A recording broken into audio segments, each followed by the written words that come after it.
FPL double game week 33 transfer plans. In today's video, we're going to be having a look at what is most likely the biggest double game week that we have this season. We're going to be having a look at what chip I'm playing, what chips you should be considering playing, as it looks like over 90% of you watching will either have the assistant manager active, be playing the bench boost, free hit, triple captain, or wildcard as well. There are more chips in play this week than there will be in any other game week this season, so it is a big one. However, I have 2 free transfers. I have a few issues in my team, none other than, of course, Phil Foden. I plan on moving my assistant manager this week, and I own no Aston Villa attack. All things I plan on fixing with my transfers, and I might even take a -4 as well.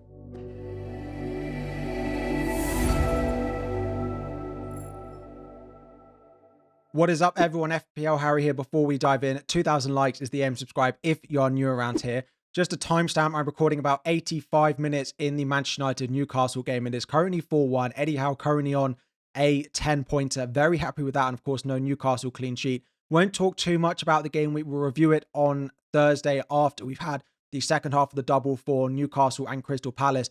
A very late clean sheet wipeout for my double Nottingham Forest defence. As a Chelsea fan, it was great to see them dropping points, but then Chelsea dropping points as well. And that it just didn't feel great from an FPL point of view with that Murillo mistake in the 94th minute. But having a look at my team for game week 33, of course, a double for 4 teams. Aston Villa, Manchester City, and Arsenal and Crystal Palace all have a double, followed by a blank in game week 34. But that is when I plan on playing my free hit for anyone who needs a reminder.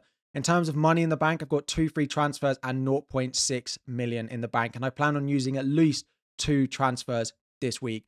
Looking at my team, I've got 9 double game week players plus Salah and Alexander Isak. My bench is Areola, Murphy, Milenkovic, and Williams. I'm almost definitely going to be benching double Nottingham Forest defence against Spurs. Feels like that is going to be the time that they decide to keep a clean sheet. But with all my other defenders having a double, it makes sense to bench those 2. Jacob Murphy will not be starting for me. Whether I sell him or whether I bench him, I haven't fully decided, and we'll talk about that. And then Areola. I would love to play him if he was part of your bench boost this week, then absolutely great. But David Raya, of course, with the double in goal for me. So looking at my defense, of course, David Raya in goal with the double to cover up on Arsenal. No Saliba, but Gvardiol, Konza, and Daniel Munoz. Konza outscoring all of my other defenders combined and sitting on my bench this game week. Doesn't feel great, but at least he looks like he's going to be playing every game, and the risk of rotation that I thought isn't looking like it is there. So Gvardiol, Konza, Munoz, David Raya.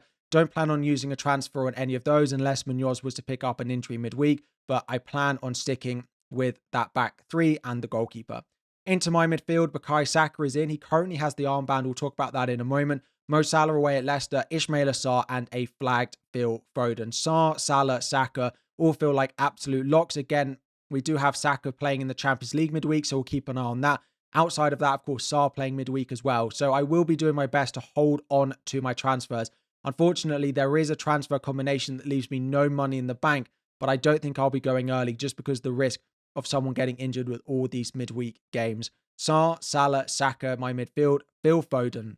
The biggest disappointment since I brought him in, he has had Leicester, Man United, and then, of course, Crystal Palace, has played a miraculous 56 minutes and scored me 1 point and is now flagged going into the main reason that I bought him, the double in game week 33. Now, on the other hand, I didn't buy Savinho, who also looks like he's a doubt to start both games. I will be keeping an eye on Phil Foden's fitness. If he looks like he's going to be back in the squad, I might just look to sell him, because I do think my 2 transfers are probably better used elsewhere. So selling Phil Foden will probably be a -4 for me this week. We'll get on to why in a moment. Marmoush, Mateta, of course, with their doubles, and then Alexander Isak as well. I plan on adding a double game week player into my lineup from Aston Villa in either Ollie Watkins or one of their midfielders in place of Alexander Isak or Jacob Murphy. I plan on selling Eddie Howe and moving to a double game week assistant manager. And that is where my 2 free transfers feel like they are most likely to go. However, if Phil Foden is going to be an issue, I will have to sell him, and that could then be for a -4. Eddie Howe, in theory, I could keep away at Aston Villa, but it feels certain that that is the best use of my transfer to go to a double game week assistant manager. Then I have, if Foden is out, for example, then I sell Foden to another double game week midfielder. Then it's whether benching Alexander Isak or selling Alexander Isak is worth a -4 for me. I'm not necessarily certain it is, But I do think some of those Aston Villa players, like a Morgan Rogers, particularly if they go out of the Champions League and there's less risk of rotation for the final few weeks of the season, do look very appealing and are actually quite good long-term holds as well. Because, of course, there is the small chance that they double in game week 36 if they were to reach the FA Cup final as well. So that's a little bit of a broad view. Let's take a look at a few specific things and answer some of your questions as well. So to start off by having a look at the assistant manager, I currently have it on Eddie Howe. Away at Aston Villa, I'm almost certain I'm going to sell him. If that, for example, was Leicester at home or a fixture I was certain that they were going to go and win, then I would be more inclined to actually hold on to him and maybe not force it, because especially if I plan on taking a -4, would it have been worth it? But given I don't think Newcastle win necessarily away at Aston Villa, I do think it's probably worth me moving it. Now, looking at the managers that I could potentially go and buy, I'm almost certain it won't be Unai Emery. Newcastle and Manchester City are two very difficult games, with Emery not having table bonus in either of those games. I do not like the Unai Emery pick at all this week. This leaves me with Guardiola and Arteta. The current plan is to go to Arteta for Ipswich and then Crystal Palace. The Ipswich game is a decent enough rest from their Champions League game on Wednesday to the Sunday. Then they don't play Crystal Palace until the Wednesday. And the other thing to note is that Crystal Palace then play the FA Cup semi-final on the Saturday a few days later. So there is some predictions that Crystal Palace might rotate away at Arsenal on that Wednesday fixture, which could just boost Arteta a little bit. Now, the only reason I would go to Guardiola is if I look to sell Phil Foden this week and replace him with an Arsenal midfielder, which is potentially possible. I do think Arteta is the best assistant manager this week. Then it's Guardiola.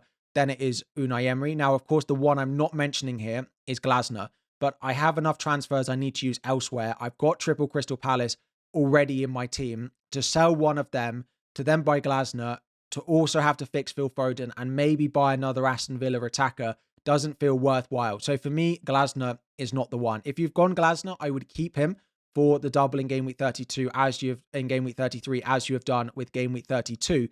But I don't think he's the one that I would be going to now. I do think Arteta is likely to be predicted to be the best one, and that is where I plan on going from Eddie Howe. That is where my first free transfer is likely to go. Then looking at some other potential transfers and particularly those players who might replace them. So starting off with Phil Foden, as I said, he's currently yellow flagged. If it looks like he's fully fit and available going into the double, is it worth selling him for a -4? I'm not really sure that it is. In terms of replacements for him, I could just go to Kevin De Bruyne. He is the one on the thumbnail. He's the one that everyone's going to be talking about this week. My only concern with him, though, is again, is he going to start both games in the double, particularly with the FA Cup semi-final the weekend after?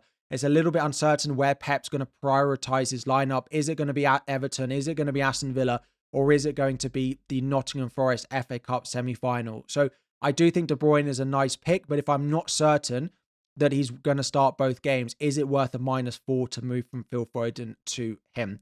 The other options that I've got is just going to the Aston Villa midfielders. I am going to buy an Aston Villa attacker in either place of Alexander Isak or Jacob Murphy with my second free transfer, I think. Jacob Murphy could go to Rodgers. I've got money in the bank with 0.6 million to do that. I can't actually go from Jacob Murphy up to Marcus Rashford unless I downgraded Phil Foden to try and free up some money. So, for example, that could be Foden to Rashford and Murphy to Rodgers with my two transfers. It would leave me some money in the bank. I did actually mention at the beginning of the video, I have a few transfers which I have exact money in the bank for, and that is Foden to De Bruyne, Murphy to Rodgers, and Eddie Howe to Arteta would leave me nothing in the bank. It looks like Rodgers is probably going to rise in price tonight or tomorrow, and I just don't think I have it in me to move early on a -4 when I just am not certain that De Bruyne is the best long-term buy for me, despite how incredible he has been how good he has been over the past couple of games. The other one that I just thought I'd throw out there is Odegaard. Now, I did mention I could go to Pep if I decide to do Foden to an Arsenal midfielder. It could be Marino. It could be Odegaard. It could be Martinelli. The only issue is they go through in the Champions League. Going into game week 35 after the blank, they have Bournemouth at home, which is in between the two Champions League semi-finals, which again would be an absolute nightmare for rotation.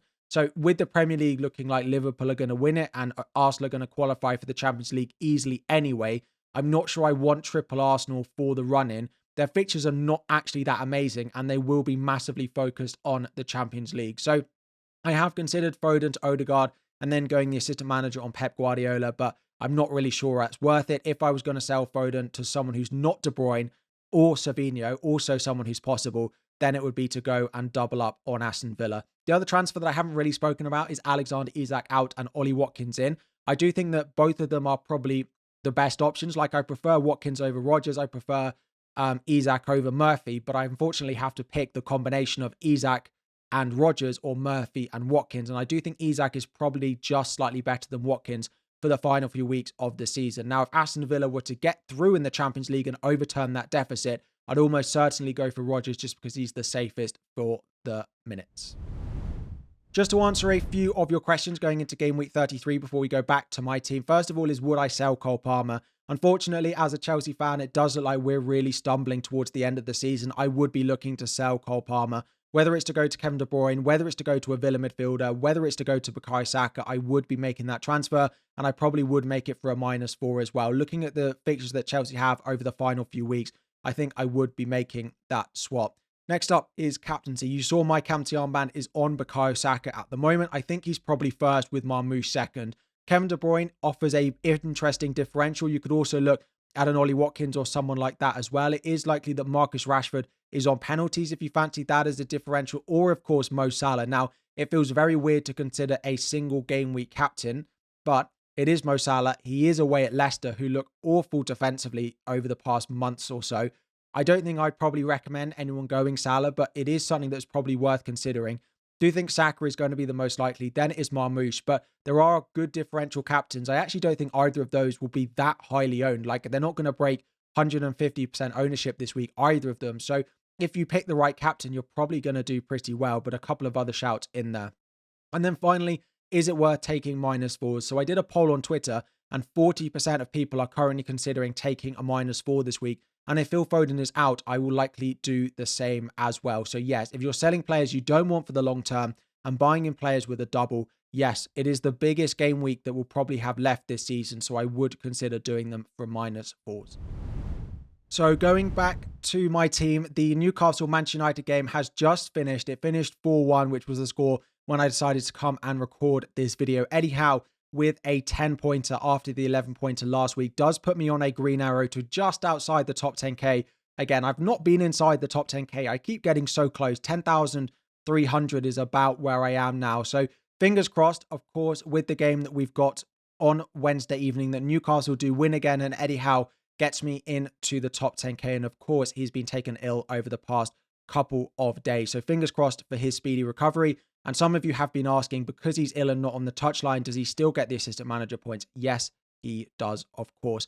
So going back to my team, just to wrap up with the potential transfers, pretty sure that Eddie Howe will go to Arteta with my assistant manager for Ipswich and Crystal Palace. And fingers crossed that I could get 4 or 5 wins across those assistant manager weeks. Looking at captaincy, it's currently on Saka. It's between Saka and Marmoush. I don't really see anyone else, unless I buy Kevin De Bruyne, that I'd really consider putting it on. But I still, even if I don't buy De Bruyne, still prefer Saka over him this game week. In terms of transfers, of course, one on the assistant manager. The other one is likely to go on doing something like Jacob Murphy to a Morgan Rodgers and then Phil Foden. I have exact money after those to do Phil Foden to Kevin De Bruyne, so I'm likely to get priced out. So I probably won't be able to afford all of those. So as much as I like Kevin De Bruyne and Morgan Rodgers, I doubt I can go for that combination later on in the week. Hoping that Phil Foden will be okay, and if he is cleared and if he's available, I will probably just roll with him and not take the -4. If not, someone like a Martin Odegaard, if I'm not going Arteta, someone like a Marcus Rashford, someone like even a Savinho are players I'm considering. It's also possible that I decide just to do, for example, Murphy to a Morgan Rodgers and do Foden to someone else, or just buy a single game week player and just play Alexander Isak away at Aston Villa and just have 2 single game week players in my lineup. Because if I can't go to De Bruyne, I'm not certain on Rashford. If I'm already buying Morgan Rodgers, who is the real Phil Foden replacement that I think about? It might be that I go to a name I actually haven't mentioned in this video yet, in Brian and Burmo. If you look at the fixtures for Brentford over the last 5 weeks of the season, they do look really nice. Nottingham Forest in game week 34 is not great, but I'll be playing my free hit that week. So if Phil Foden is out, I might just bench him. I, of course, might just go to Mbermo, or I could go and add an Aston Villa player or Kevin De Bruyne as well. So Phil Foden's spot is a little bit up in the air depending on his availability and how many minutes we think he's playing across the double, and is it really worth a -4 to take him out.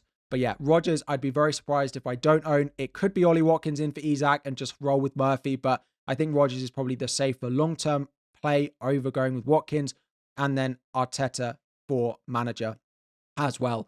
Anyway, I am on holiday this week. The videos will continue as normal and the stream will as well. There might be a slight shortening as I try and get everything out as well. But any questions you have in the comment section, drop them down below. Thank you all for watching. 2,000 likes is the aim. Good luck in the second part of game week 32 when it does roll around as well. Anyway, 2,000 likes is the aim. Subscribe if you're new around there. Thank you very much for watching, and I'll be back again very soon.